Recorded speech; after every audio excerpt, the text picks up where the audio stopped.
I'm so freaking excited that we have teamed up with Whoop, and today they're offering 15% off to our audience when you use the code IMPACT at checkout at whoop.com. When you stay in a situation, any relationship that is not healthy for you, then you are dishonoring yourself because you're not doing what's actually best for yourself. When you know something is painful, when you know something is wrong and you ignore it, you are as big of the problem as the other person is. I'm Lisa Bilyeu, and I went from housewife to co-founder of the billion-dollar company Quest Nutrition, and now president of Impact Theory. Our mission with this show is to empower you and all women to recognize that you really can become the hero of your own life. Welcome to Women of Impact. Did you know that your success is not predicated on your IQ, but rather the zip code you grew up in? Think about that for a second, guys. Your success is more tied to the happenstance of where you were born than how smart, intelligent, or talented you are. So, for all intents and purposes, today's Woman of Impact was not meant to succeed. Growing up in one of the most dangerous cities in America and losing her father to gun violence at the age of 3, she had the perfect excuse to be the victim, to be bitter, to be lost, to not do anything with her life. I mean, who would blame her? And that's the thing about excuses, guys. Most of the time, they're actually valid. But she didn't succumb to them. She made the decision, she chose to fight. When faced with a challenge, she chose to boot up and strap on like Lara Croft. When she hit a brick wall, she chose to grab a sledgehammer and swing like Babe Ruth. And if that didn't work, she would borrow Miley's wrecking ball and disintegrate that obstacle. And that fight paid off. Using art as an outlet, she very early on found solace in expressing her feelings through acting, allowing her to get out emotions she was unable to vocalize at such a young age. And that consistent hard work and cultivation of her craft finally led to her big break in the hot show The Chi. Yep, she had defied all odds and it was a dream come true. Countdown had begun and her career was about to take off into the stratosphere. Until she up and left. You see, after encountering unfortunate inappropriate misconduct with her co-star, she took up the issue with HR, but with no prevail. So she was forced to take a hard look at herself and ask what was she willing to sacrifice for her dreams? Her values? Her integrity? Her dignity? Oh, hell to the no!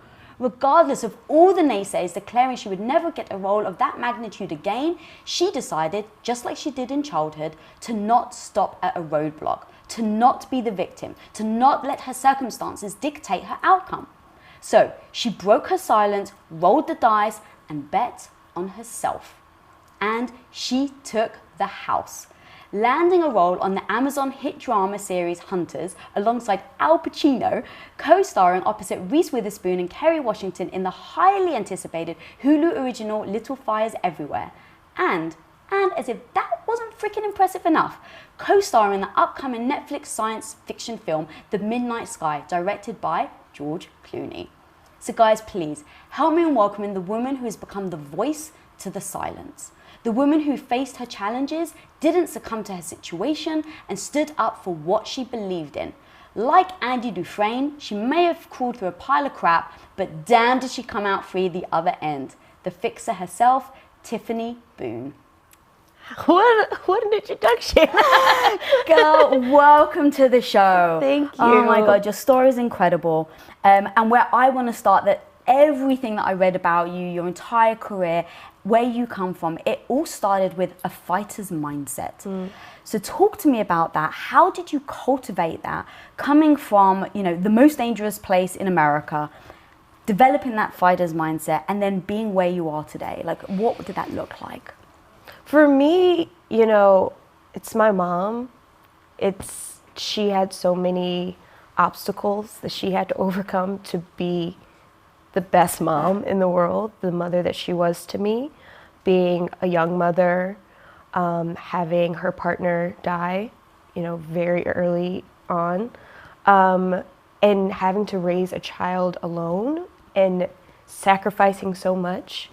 taking very little help from anyone. I was always with my mom. If if I wasn't at school, she found a way to work and work and work and make sure the lights were always on. I always had food. I had everything I wanted and needed.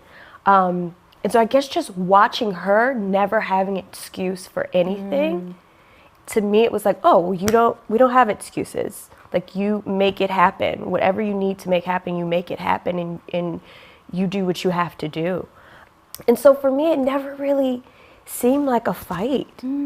It just felt like I'm doing what I'm supposed to do. Going, like, trying to get scholarships for school and college and working all those jobs. That's what my mom did.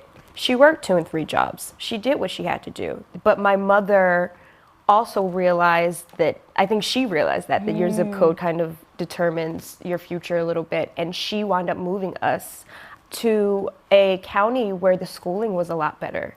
And she made that opportunity for me and had to drive for an hour to get anywhere, to get to work and all of that, just to make sure I went to a good school. So yes, I was surrounded by, I would always be in the city and I would always be with my family. She owned property in the city, and there was a lot of time I was there and surrounded by that. But she made sure that I was in a safe neighborhood. She made sure that I had the opportunities that I needed to have. So again, my mother is the literal best. Do you actually think then that's what kept you going? Because she had sacrificed so much, because you had seen how much she had worked to get you out of the happenstance that you were in, did you find almost like a certain responsibility then? Yes, absolutely. And it's not a responsibility she ever put on me. That's the weird thing. I think for me, seeing how hard she worked and how incredible she was, I put that pressure on myself to be like, I have to live up to, who she is. I have to make her proud because she's sacrificed so much. She's worked so hard. I cannot fail. I have to make her proud, and I have to one day take care of her the way she's taking care of me. That's always going to be something for me where I'm like, I'm going to keep going until my mother doesn't have to work anymore. That's always going to be on my list. Yeah, because there's so many people in that situation. I mean, it's scary that it's true that what your zip code really does dictate where your life's going to end up, and that's so scary. Yeah. And so most people born in one of the most dangerous places, it's like they're going to succumb to that environment. Yeah. But I find it so incredible that you didn't. Getting into acting is obviously a career that I'm sure you hit a lot of no's, a lot of rejections. So what allowed you to keep going when you were auditioning? So, you've come out, you've really, cultivated your craft of acting, and then you put yourself out there. So talk to me about rejection in those situations and what allowed you to just keep fighting. I'm going to keep using the word fighting, girl, because when I read your story and everything, you're a fighter. So what allowed you to keep fighting when you're told no, when you don't get the jobs? Yeah. At the beginning, and you're just going on audition after audition after audition, and you're just looking for a yes anywhere. I think I was just kind of in auto drive, just like, okay, there's a no, there's a no, there's a no, there's a no. But after a few years, that gets really daunting, and that can really break down your spirit. You start to think, what's wrong with me? I'm like, am I not talented enough? Am I not pretty enough? Did I not work hard enough? All of those things, and that really took a toll on me. And it came to a point where I was having anxiety attacks. I was in therapy and nothing was working. And honestly, I haven't talked much about this publicly, but I ended up on antidepressants and anxiety medication. And it was really, really tough. And around that time, I stopped acting. For about a year. I stopped acting because I was like, it's not worth my mental health. And I have something going on here, and I can't just blame it on acting, by the way, because if I was really well inside, then it wouldn't affect me in that way, right? There has to be something else going on. And so I had to honor myself and just take a break. And I was very scared to go on medication, but I say to people, like, sometimes it's just an imbalance. There's nothing you can do. And especially in the Black community and communities of color, the stigma around mental health is outrageous. It's like, pray it out. What do you mean? There's God. We made it through slavery. You can't get a job, girl? Okay, what's the big deal? Like, that's literally what comes back to you. And so for me to go, okay, I need this medication, I need to be in therapy, I need to be meditating, I need to focus on myself, I have to put this career to the side. I did all of that, and I started a flower business. It was mostly really more like a hobby because it was mostly my friends just ordering flowers for me. And I do these flower arrangements. And through that process, with the medication, with therapy, with meditation, reading, being still, and doing these flower arrangements and having this creative outlet, I was able to come back and find what I really loved about acting. Because I had so much control over the creative process, and I wasn't giving anyone else the power in that. I had the power. And I connected to the part that I loved, which is connecting with people, making them smile. Sometimes I give flower arrangements to people and they cry. And I went, oh, that's what I always loved about acting, the connection. So after doing that for a while, I thought, okay, I'm ready to get back to acting. I'm ready to find that connection again. But when I returned, I wasn't desperate anymore. So the yes or the no didn't mean anything to me anymore, right? I was going in a room to make a fan. I was going in a room to make a connection with a person. I was going in the room to share my gift, and I had control. I had the power because I didn't need the yes or the no. I didn't need anything from that person other than for them to be present with me. That's all I needed. And so I think that's how I've now learned to like take the no's and keep on pushing, because I don't need it. I walked in the room without the job. I'm not losing anything. I'm only gaining something. And I feel like I talk to like a lot of young actors and say the same thing to them, like, stop needing it. Stop being desperate for it. Enjoy it. And whatever comes out of it is great.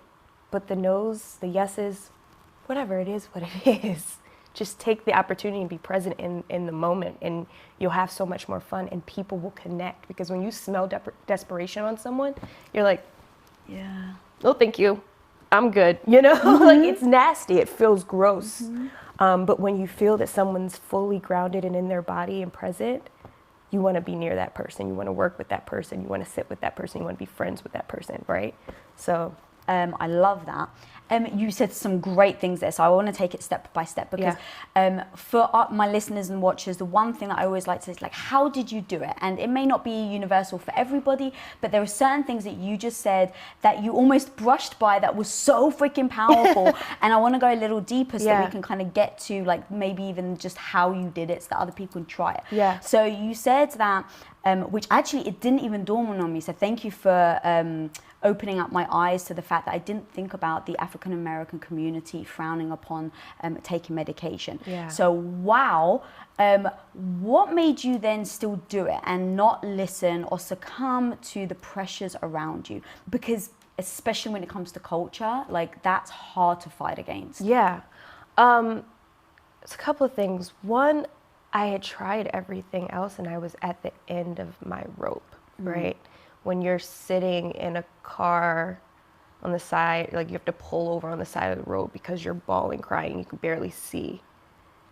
When you're in bed feeling like there's a weight on your chest that you can't get off, right? You have no other options.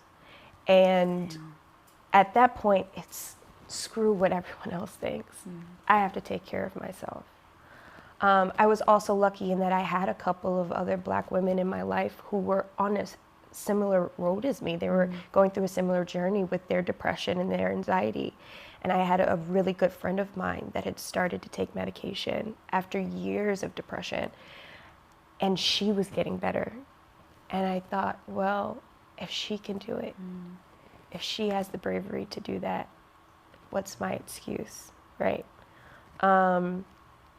And I mean, there's a lot of stuff in all of our cultures that we can be tied to, and we can be bound to, and we can be slaves to. But I love my culture so much. I love being Black. It's like one of my favorite things. But in order for us to move forward as a culture, there's things we're gonna have to break wide open. You know, that's why I want to talk about it now, because if we don't start talking about it, it's never gonna change, and people are gonna stay sick. And so for me, I just feel like if we're ever going to heal as a community, we have to really examine what's happening. There's deep trauma in our bodies from centuries of oppression and abuse, right? And whatever we need to do to get past it, we have to do that. I don't care what the stigma is. And so luckily enough, I got on the medication and I'm off of it now. I've been off probably a year and a half or so. It wasn't a lifelong thing for me, but for some people it is. And I just think if we openly speak about it, then that's the only way the stigma is going to go away. Girl, thank you so much for speaking up, because you're 100% right. Yeah. I mean, just like you saw somebody else who is Black taking medication that allowed to almost give you permission to do it, yeah. The fact that you're now doing the same for basically the world is freaking admirable. So thank you for speaking up. How did you start to tap into what you needed? Not what other people should think you should do, but so flowers, for instance. What process did you do in order to tap into what does Tiffany need? Yeah, so once I started taking the medication and I started to feel more like myself, then it was like, okay, acting's not helping whatever's going on with you, right? Even though that's all people knew me as, my family, friends, I didn't want to seem like a quitter. I didn't want to feel like a failure, because it's like, well, it's not going well, so I'm quitting. And there was an embarrassment with that, right? All of this comes with so much embarrassment and shame. But for me, performing was all I'd ever known. I hadn't even given anything else another option. You know, I never even thought about what would my life look like if this isn't what I was doing.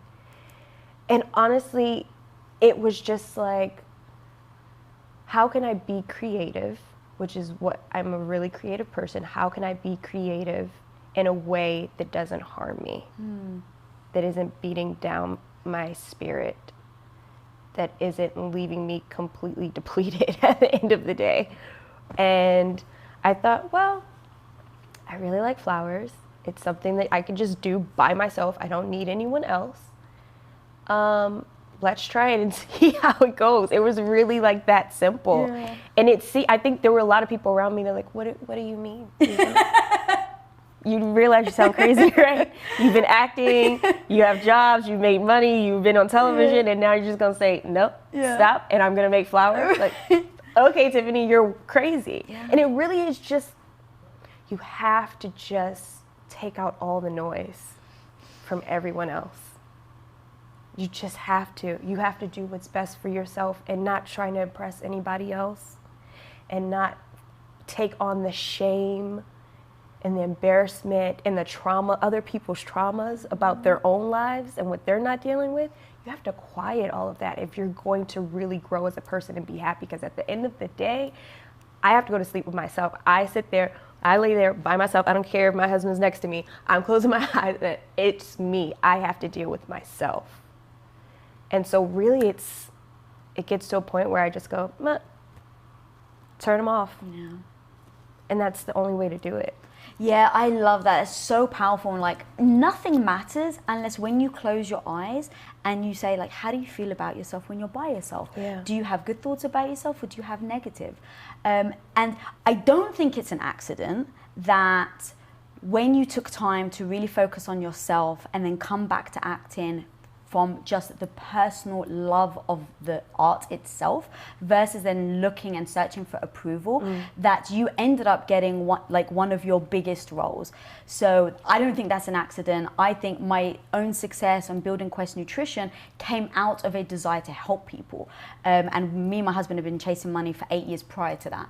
So the decision to stop chasing money and actually go for what is filling you up ended up being the result of our success. And I think the same absolutely is for you. Yeah. And so I just wish people could hear that, right? It's like, go after what truly makes your heart sing, be good to yourself first, and then everything else will come with it. Yeah. So then talk to me about, you get this gig, you must have been elated. So this is the role on The Shy. You must have been elated. And then talk to me about the circumstances that happened lead after that, and then we can kind of go a little deeper. Yeah, I mean, I'm still grateful for the opportunity I had on The Chi. And here's the thing. You can be grateful for situations that end up being really painful for you. Mm-hmm. I am very grateful for the entirety of the situation because of how much I've learned about myself, how much I've been able to connect with people through that show, honestly. You know, it was the first show I did that was about African American communities, right? I never done a show with a Black cast, anything. And Chicago is a place that I love. So to connect to those people in that way was such a gift. So I'm so grateful for the experience. It was not a place that was great for me. It didn't align with who I am. And I haven't spoke about it a lot, and I don't want to go into details about it. I wrote the letter that I did because I felt like there was a lot of chatter and a lot of noise about what happened, and other people had spoken their piece, and people had written about it or been on social media talking about it. It's my story. I own my story. I get to reclaim that story and tell my experience from my point of view. With that said, I mean, even when you introduced it at the beginning, and saying, you know, after allegations against my co-star or whatever, I was very clear in that letter to not talk about a single person or a single experience, because it is the experience in totality. It wasn't one person necessarily, it wasn't one thing, it was a culture at that show that did not work for me, and experiences and things that happened that did not work for me, and did not align with who I am. How did you come to that conclusion then? Because you've got this dream gig on an incredible show. You just said your first role where you're really representing your culture, you feel amazing about it, and you never know if you're going to get another gig again, right? So it's like you are absolutely rolling the dice, and I love that you were saying that because it didn't align with your beliefs and your integrity, was that then the driving force to say, even if I never get a gig again, I need to be true to who I am? And going back to what you'd said earlier, when I'm by myself and I close my eyes. Absolutely. I mean, I did 2 seasons of the show, and the issues started when we did the pilot. But I was pushing through for all of those reasons. It's a great show and whatever, all the things, right? But as I said in my letter, it came a moment where I was just like, is this who you're gonna be? Are you gonna stand by and watch bad behavior? Are you gonna co-sign bad behavior from multiple people? Are you going to let other people be put in harm's way when you know you can say something? And it's not worth it to me. That job, no job is worth my integrity. And through that whole thing of just holding myself accountable and really thinking about every move that I make, as, you know, where's my integrity?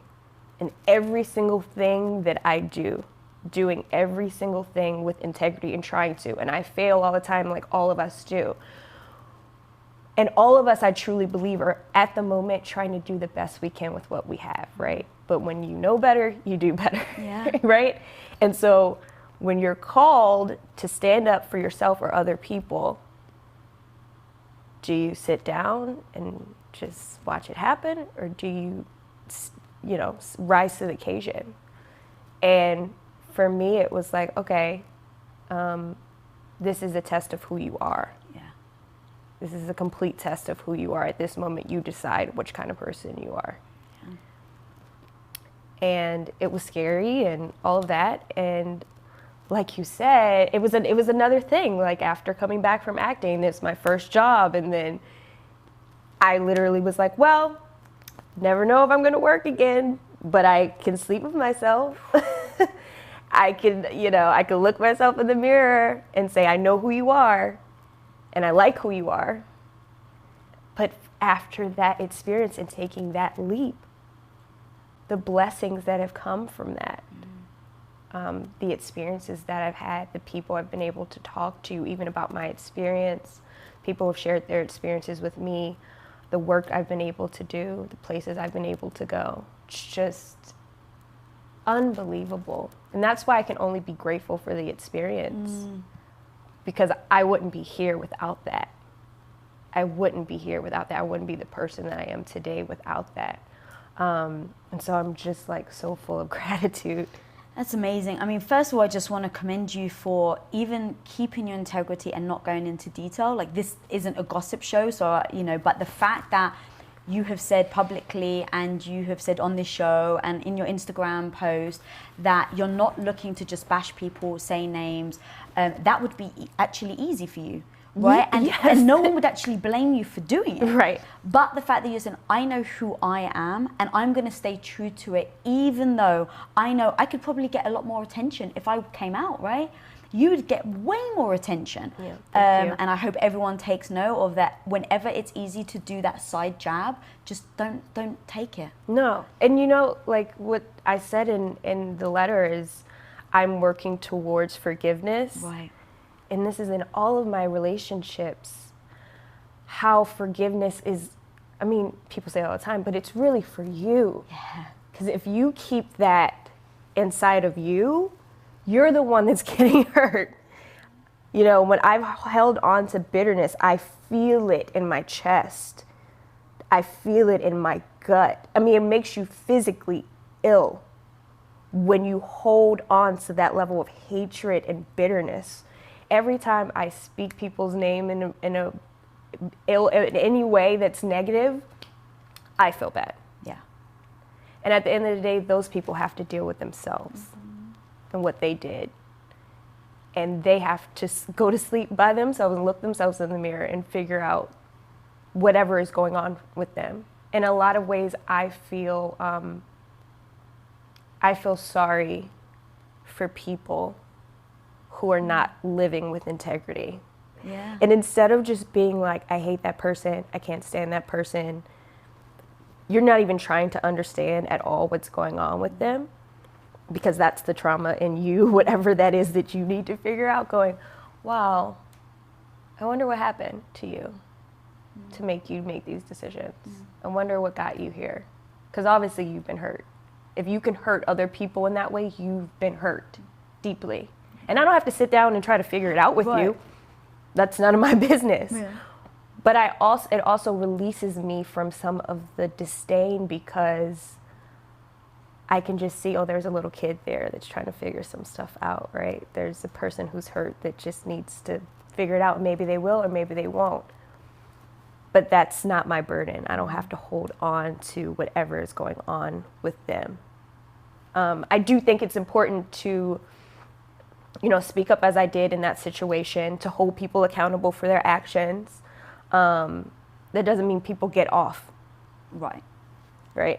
But I also believe that I believe in karma deeply. And I believe that is out of my control. And however it's figured out, it's figured out. And it's not me wishing ill on anyone. And it's literally like, the universe will deal with you, however. Because that's actually a very important distinction, right? Yeah. Is that you're not wishing ill on someone, but karma will come around. Yeah, exactly. I know the universe will deal with us all. Yeah. However it's going to deal with all of us, right? Yeah. And the only way I can move forward is just being like, here's my truth. Mm-hmm. At the root of it, not all the little details that really don't matter, right? But at the root of it, here's my truth. It was a bad situation. I left. I did what was best for me and what I thought was best for other people. I wish everyone well. I'm moving forward. That's it, and that's all. Good luck to everybody. Yeah. And again, it's not easy. Right now, I feel cool. But tomorrow or later today, I might go, a little bit. And that's okay. But as long as I'm working towards forgiveness, all of us working towards forgiveness, then that's the best we can do, I think, right? I heard you say about that you're working also to forgive yourself, Yeah. the fact that you dishonored yourself. That was so powerful. How do you even start to forgive yourself with that? And can you actually explain how you feel like you dishonored yourself and then how you're working to forgive that? Yeah. I hate to just put the blame on someone else when it's if it's a relationship, if it's a connection between two people, chances are both people had some role in the situation, right? Whether you were just complicit in it or whatever it is. So after that happened, I had to really evaluate myself and be like, okay, if I'm going to move forward, how do I stop this from happening again? What did I do to like make this situation happen in whatever way I did that? And for me, like I said, I knew from the pilot that there were issues, and I stayed. And I didn't have to do that. Right? Nobody forced me to stay for that time. Yes, I'm under contract and it's my job, but at the end of the day, you saw I was able to be released for my contract. So I had those options all along, right? And so because I liked to be on the show, I like to act, here's a job, I'm back in acting, this is the first job, and this is a great opportunity. That whole list of excuses that I have, being the strong Black woman, I can get through it, you know what I mean? Right, yeah. Like I can get through it, nobody can break me down, I can fight through this, I'm gonna do this, nobody's gonna kick me out of this job, that kind of thing, you know? I had to just realize that that was a story I created, and that's why I stayed. And when you stay in a situation, any relationship that is not healthy for you, then you are dishonoring yourself because you're not doing what's actually best for yourself. When you know something is painful, when you know something is wrong and you ignore it, you are as big of the problem as the other person is. And so I had to be real with myself in that, and it was hard, and it's still hard. The process to forgiveness is just, honestly, it's a lot of like journaling and reading and realizing why I made those decisions, why I chose to stay, and just being like, dude, you did the best you could. Yeah. Giving yourself grace. Just giving yourself grace. Which is it's really hard to do for yourself. It's harder than doing it for anyone else, I find. It really is harder to give yourself grace and forgiveness. But I feel like I'm in a much better place with it. I think writing that letter helped as well. Yeah.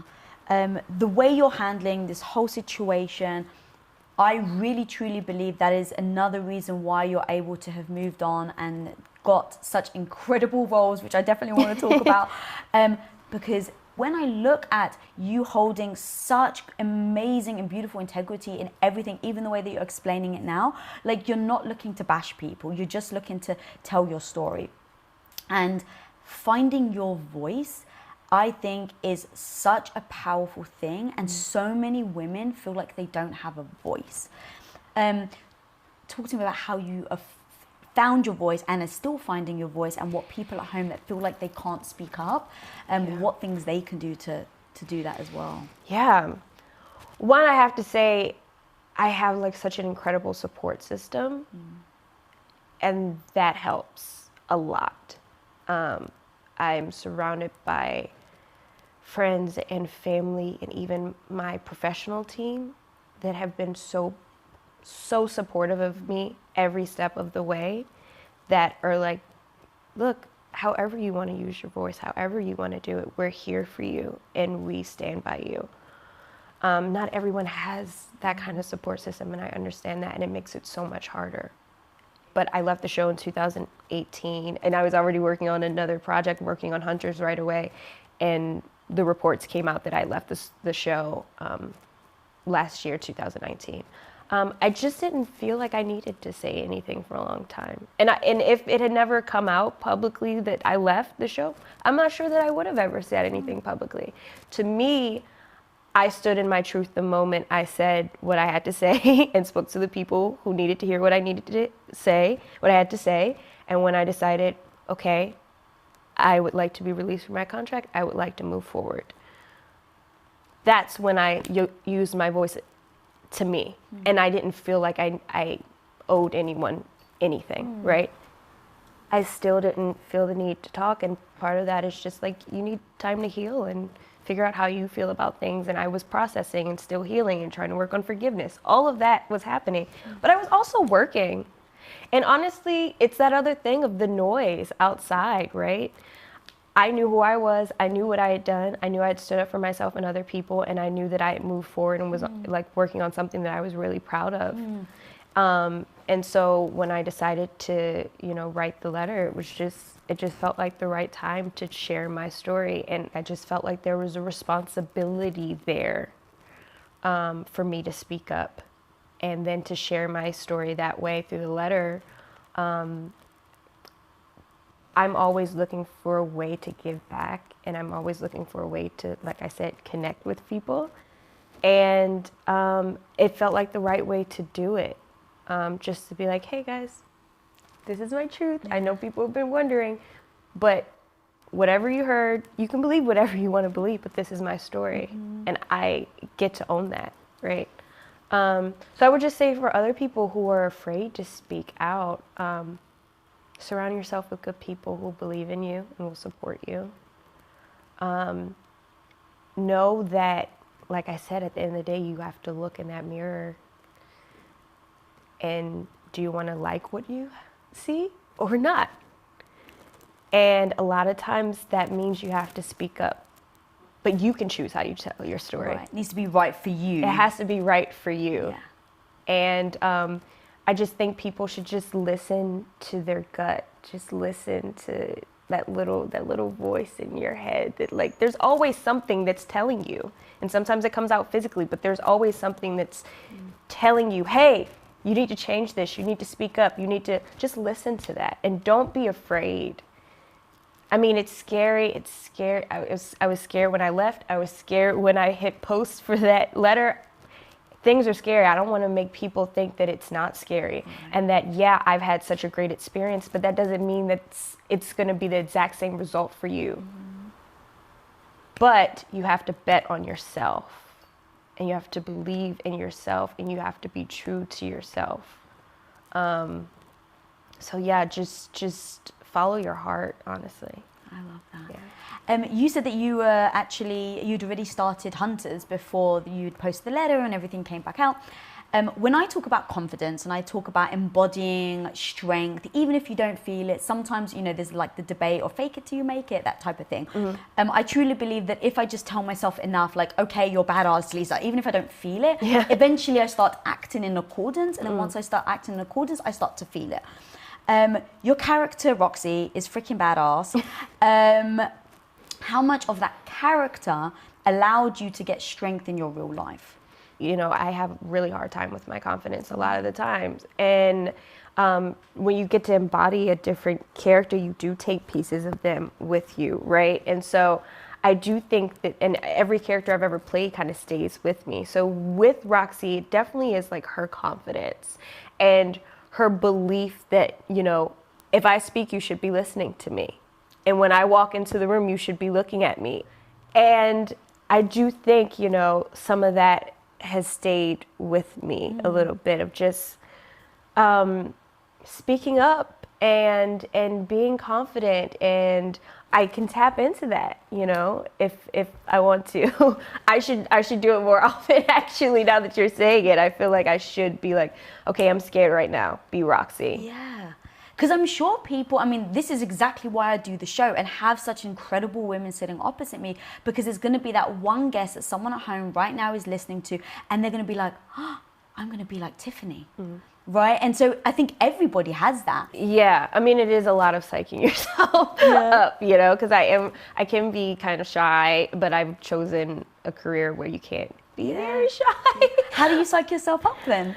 Here's the thing, like I said, I like to connect with people. Yeah. So like I walk in here today and I'm like, I'm tired. How am I going to get through this? I have to talk about myself for the next hour. And then I meet you, I'm like, oh, she's great. Like if I stay focused on you and I'm like connecting with you and being authentic and like really trying to tap into my truth. Because like through this whole process, by the way, when we're sitting here, I'm going, okay, maybe I shouldn't be that honest. No, just go ahead and say it. Like literally that's going on in my head the whole time, right? And when you just I keep thinking to myself, be authentic, be authentic, be authentic. Like just be yourself, right? And in that, if I'm authentically being myself, I am a confident person, you know? Like I am more powerful than I want to give myself credit for. That's the scary part, right? That like, you're actually perfect. You are a perfect person. You have a perfect spirit, right? You have everything you need to make the day happen. You have everything you need to succeed. We're afraid of that. We're afraid of all of that power that we have in our body. So we shut it off and go, oh, I'll make myself small and I'll keep my voice down and I won't say what I have to say because nobody wants to hear it, and I'll take up too much space in the room, right? I feel like all of us have that in varying degrees, and I have that a lot. But if I'm being Roxy, right, I think she's a person who owns her power, knows how powerful she is, and isn't afraid of it. And that's what, you know, on my best days, that's what I'm trying to do, right?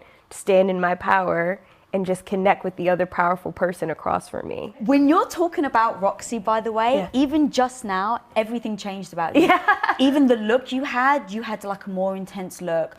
Just even talking about her. Yeah. So I love on how, I mean, freaking, let's face it, the mind is so powerful. Yeah.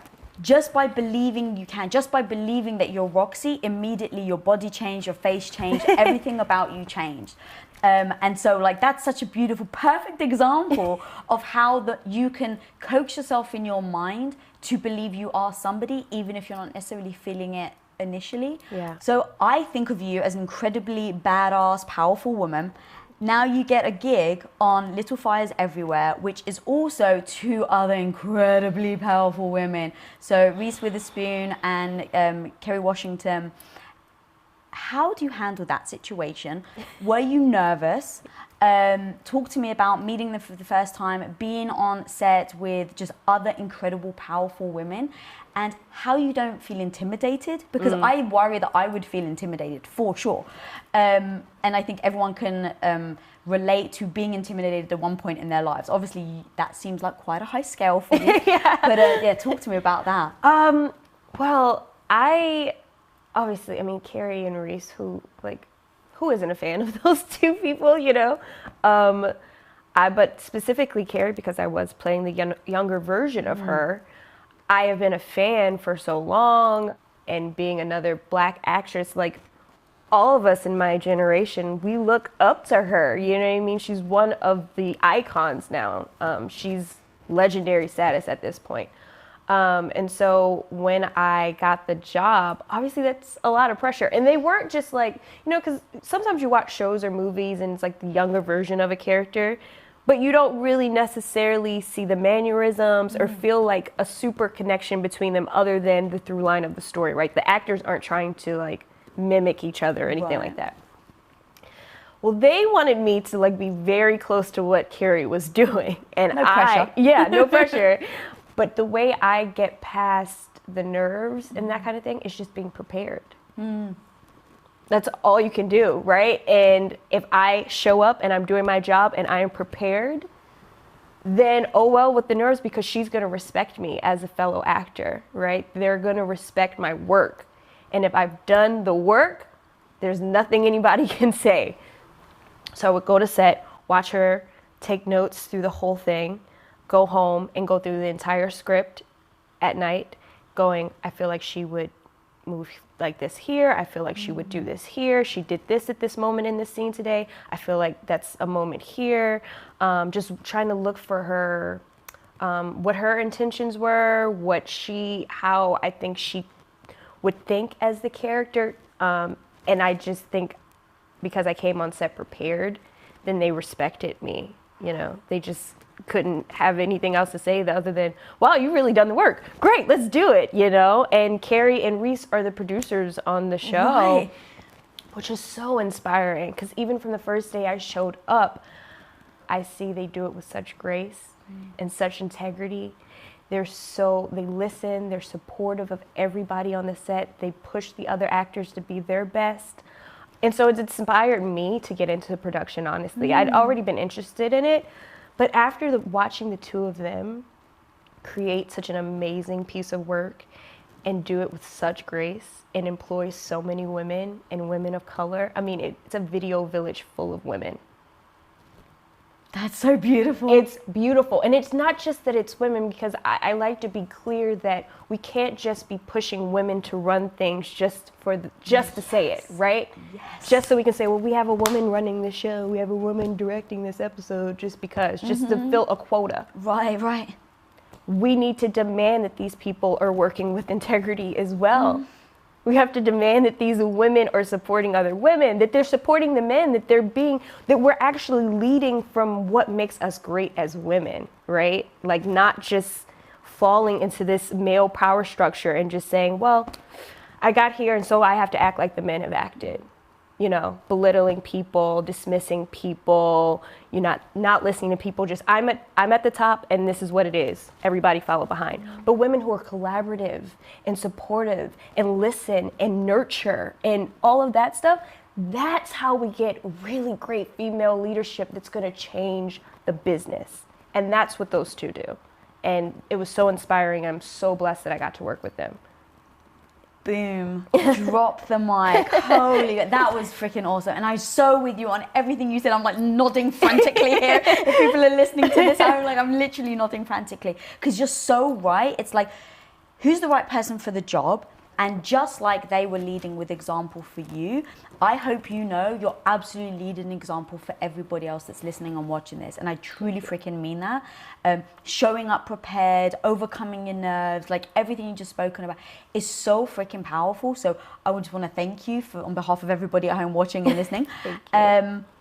Where can people find Hunters, Little Fires Everywhere, and then your new movie with George Clooney? Oh my God, how freaking awesome is that? I mean, again, I've been so blessed. I'm just pitching myself. Yes, Amazon. Can I just stop you for a second though? You may be blessed, but you also have pushed for it and deserve it because you've worked for it. And so I always like to, just say that as well, because I don't think it's coincidence.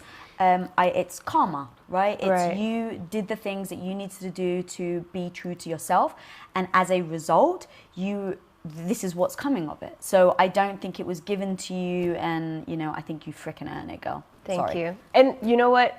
You're absolutely right. And I do think that especially as women, we have to stand and being like, no, I did the work. Yeah, exactly. I did what I had to do to be. Believe me, I believe in blessings, and I'm very grateful. But also, yes, I did do the work. And I think it makes me uncomfortable to say that.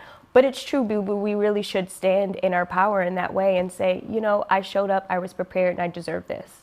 It's true. Yes. So thank you. But yes, Hunters on Amazon Prime, out now. Little Fires Everywhere on Hulu every Wednesday. And later this year, The Midnight Sky, directed by and starring George Clooney on Netflix. So that's coming out too. And then you can follow me at Tiff Monet on Instagram and Tiff Boone on Twitter. I think that's about everything. Amazing. We'll put all the links below, guys, for them to check out everything you're doing. Yeah. Oh my God, what a freaking awesome woman, right? I mean, just everything she said is so empowering. I love doing this show because I have guests like this who really do rock my world and say things that are just so powerful. And I hope you guys felt that at home too. Go follow her, go check out all the shows and movie that she's doing. It's absolutely amazing. If you're not following me, guys, follow me at Lisa Billieu. And if you're not subscribed, click that subscribe button down there. And if this episode brought you value, please do talk about it and share about it. And until next time, be the hero of your own life. Peace out.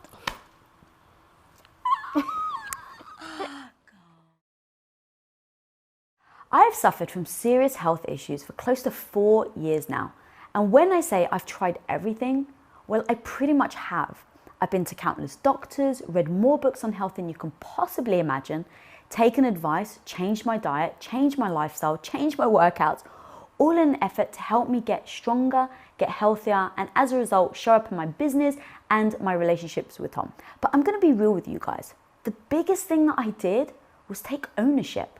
Take ownership over my own health. Because the truth is, no one cares more about your health than you. And so I started to track my own results. I started looking at how much sleep I got and the correlation between that and my mood and productivity. Enters Whoop. It literally tracks all things sleep, from my sleep cycles, stages, disturbances, and deficiencies. And based on how strenuous my day is, Whoop can actually suggest when I should sleep so my body gets the rest I need. I also started to track my workouts with Whoop to see if I was pushing myself too much and as a result suffering from burnout. It has a built-in feature that allows me to track calories burned, my heart rate, and what zone my heart rate is in real time. And once I started to do that, it literally changed everything. I was finally able to improve my work performance, and to be honest, more importantly, I'm just so much happier. And let's face it, isn't that really what we all are going for?